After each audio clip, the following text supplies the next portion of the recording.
Parmi les péchés qui comptent parmi les grands péchés, il y a ce que l'on appelle en arabe al-ujbu, la suffisance, l'admiration de soi.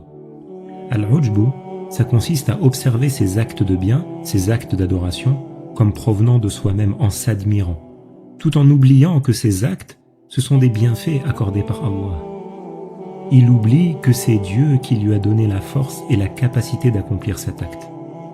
Celui qui, parce qu'il a fait un acte de bien, s'admire, se regarde comme ayant un mérite spécifique, tout en oubliant complètement que Dieu est celui qui lui a permis de faire cet acte, que Dieu est celui qui a voulu qu'il fasse cet acte et qui lui a donné la force pour le faire.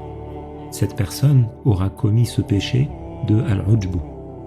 Celui qui se rappelle que c'est Allah qui donne la force. Celui qui se rappelle que c'est Allah qui accorde à la personne d'accomplir les actes de bien, ça va l'éloigner de ce péché.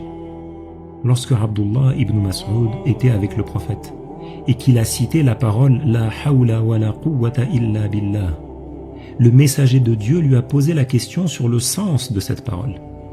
Alors Abdullah lui a dit « Allah sait, et le prophète sait plus que nous ». Alors le prophète lui a donné le sens de cette parole, comme quoi la personne ne se sera gardée de la désobéissance que par la préservation que Dieu lui a accordée, et qu'elle ne se sera acquittée des obligations qui sont à sa charge que par la force, l'aide que Dieu lui a accordée. Si ce n'était parce que Dieu lui a accordé ce bienfait, alors cette personne n'aurait rien du tout, car il n'y a pas de force et de préservation si ce n'est par Allah. En se rappelant de ça, c'est une cause pour que l'on évite ce péché de al-ujbu. Al-ujbu, ça peut se produire durant l'accomplissement de l'acte, au même moment que l'acte lui-même, ou après avoir accompli l'acte.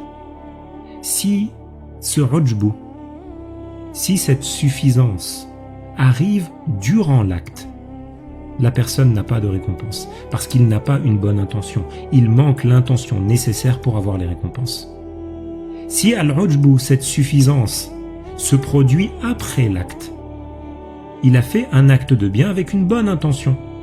Puis, il a eu cette suffisance, cette admiration de soi. Dans ce cas, il ne perd pas les récompenses de son acte de bien, mais il commet un grand péché.